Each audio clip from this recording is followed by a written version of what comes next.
شب قدر سے پہلے یہ ایک کام کر لو، مقدر کا ستارہ چمک اٹھے گا۔ شب قدر میں جو مانگو گے وہی مل جائے گا انشاءاللہ۔ پیارے ناظرین، شب قدر سے پہلے شب قدر کی تیاری کر لو۔ شب قدر آنے سے پہلے صرف ایک کام کر لو، یقین جانو شب قدر کی رات جو بھی دعا مانگو گے قبول ہو جائے گی۔ یہ کوئی عام جملہ نہیں، یہ ایک ایسا پیغام ہے جو دل کو جگانے والا ہے، روح کو بیدار کرنے والا، اور ہمیں یاد دلانے والا ہے کہ رمضان کی مبارک راتیں یوں ہی گزر نہ جائیں۔ کتنے لوگ ایسے تھے جو پچھلے رمضان میں ہمارے ساتھ تھے مگر آج اس دنیا میں نہیں۔ کتنے لوگ ایسے ہیں جو اس سال بیماری یا مصروفیات کی وجہ سے ان بابرکت راتوں کی قدر نہیں کر پائیں گے۔ لیکن اگر اللہ تعالیٰ نے ہمیں یہ موقع دیا ہے تو کیا ہمیں نہیں چاہیے کہ ہم شب قدر سے پہلے اپنی تیاری مکمل کر لیں؟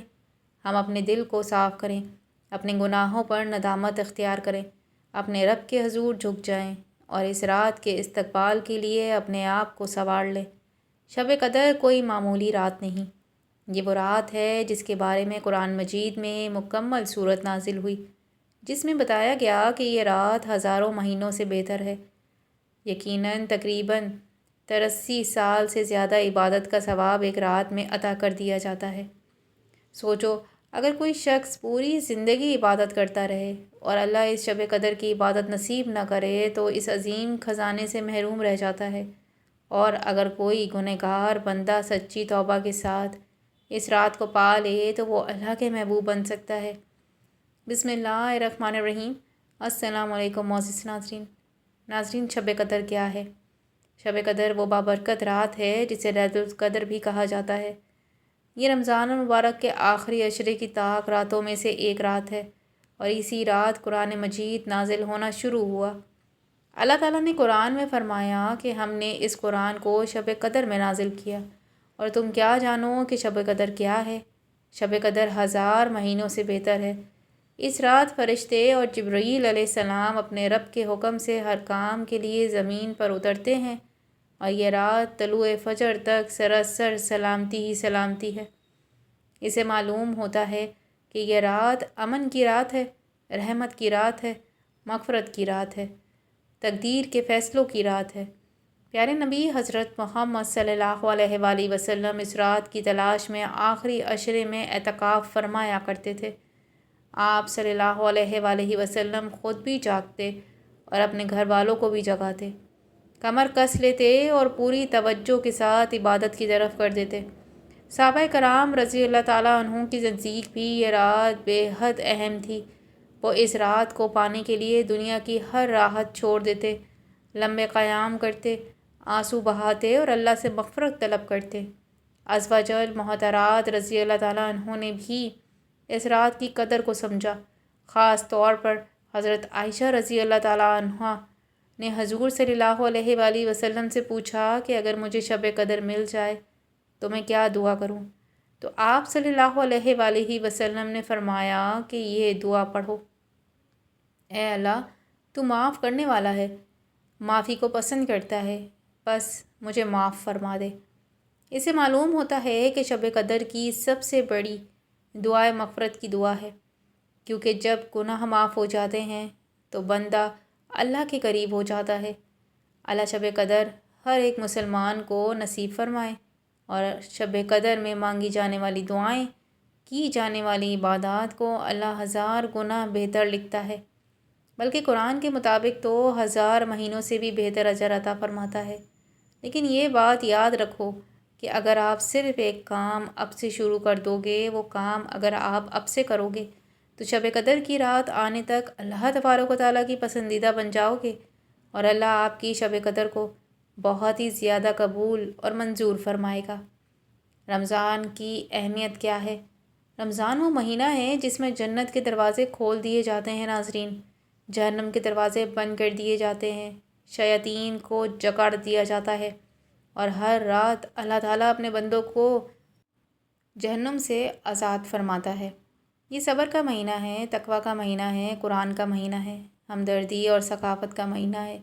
اس کی قدر و قیمت وہی جان سکتا ہے جو اس میں اپنے دل کو بدل لے، اپنی عادتوں کو سنوار لے، اپنی زبان کو گالیوں اور غیبت سے بچا لے، اپنی آنکھوں کو حرام سے بچا لے، اور اپنے دل کو حسد اور کینہ سے پاک کر لے۔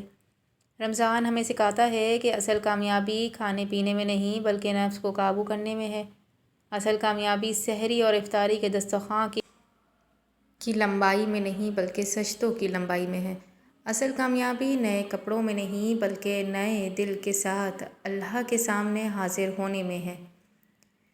معزز ناظرین، اب بات کرتے ہیں اس ایک کام کے بارے میں کہ وہ آخر کون سا کام ہے جو آپ پہلے ہی سے کرو گے تو شب قدر کی تیاری ہو جائے گی، یعنی کہ شب قدر میں جو بھی مانگو گے تو اللہ آپ سے ضرور قبول فرمائے گا اور آپ کی دعا کو رد نہیں کرے گا۔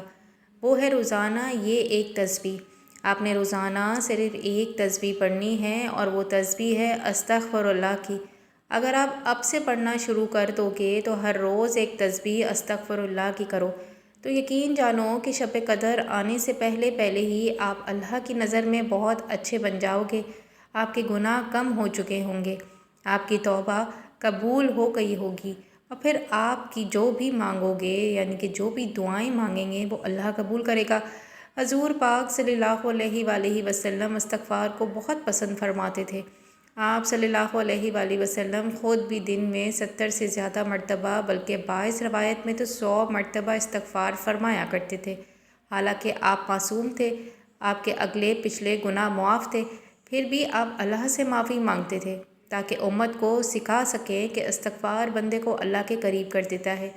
ایک حدیث کا مفہوم ہے کہ جو شخص کثرت سے استغفار کرتا ہے اللہ اس کے لیے ہر تنگی سے نکالنے کا رستہ بنا دیتا ہے، ہر غم سے نجات عطا فرماتا ہے اور ایسی جگہ سے رزق دیتا ہے جہاں سے اسے گمان بھی نہیں ہوتا۔ سوچو اگر ہم روزانہ صرف ایک تسبیح استغفر اللہ کی پڑھ لیں دل سے ندامت کے ساتھ، آنکھوں میں آنسوؤں کے ساتھ، تو اللہ کی رحمت کیسے نہ برسے گی۔ اس کا پڑھنے کا طریقہ یہ ہے کہ روزانہ آپ روزے کی حالت میں کسی بھی نماز کے وقت، فجر ہو یا عصر، ظہر ہو، مغرب ہو یا عشاء، نماز پڑھنے کے بعد بیٹھ کر اللہ کے لیے خشوع اور خضوع کے ساتھ بیٹھ جائیں۔ اول اور آخر درود پاک پڑھ لیں، پھر دل سے توبہ کریں اور کم سے کم ایک تسبیح استغفر اللہ کی کریں، آہستہ آہستہ سمجھ کر محسوس کر کے یا اللہ میں نے غلطیاں کی ہیں، میں نے کوتاہیاں کی ہیں، میں نے تجھے ناراض کیا، مجھے معاف فرما دے۔ جب تک شب قدر آئے گی آپ کا دل نرم ہو چکا ہوگا، آنکھیں اشک بار ہو چکی ہوں گی، زبان ذکر کے عادی ہو چکی ہوگی اور آپ گناہوں سے ہلکے ہو چکے ہوں گے۔ پھر جب آپ شب قدر کی رات ہاتھ اٹھائیں گے اور کہیں گے کہ یا اللہ، وہ تو ہاتھ خالی نہیں لوٹائے گا کیونکہ آپ نے پہلے ہی سے تیاری کی ہوگی، آپ نے اپنے دل کی زمین کو نرم کیا ہوگا، آپ نے توبہ کے آنسوؤں سے اسے سریاب کیا ہوگا، اور جب دل صاف ہو جاتا ہے تو دعا سیدھی عرش تک پہنچتی ہے۔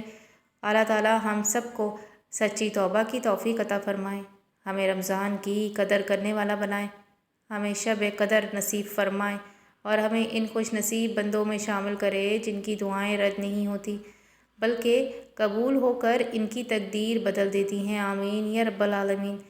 پیارے ناظرین، یہاں ہم آپ سے یہ کہنا چاہیں گے کہ جو بھی اس تسبیح کو روز پڑھے گا وہ اپنی تسبیح ضرور پڑھے اور ہمیں اپنا نام لکھ کر کمنٹ باکس میں ضرور بتائے تاکہ میں یہ تسبیح پڑھ رہا ہوں یا میں یہ تسبیح پڑھ رہی ہوں، یا یہ لکھ دے کہ میں نے استغفار کرنا شروع کر دیا ہے، تاکہ ہمیں بھی خوشی ہو کہ آپ نے شب قدر کی تیاری کا آغاز کر دیا ہے۔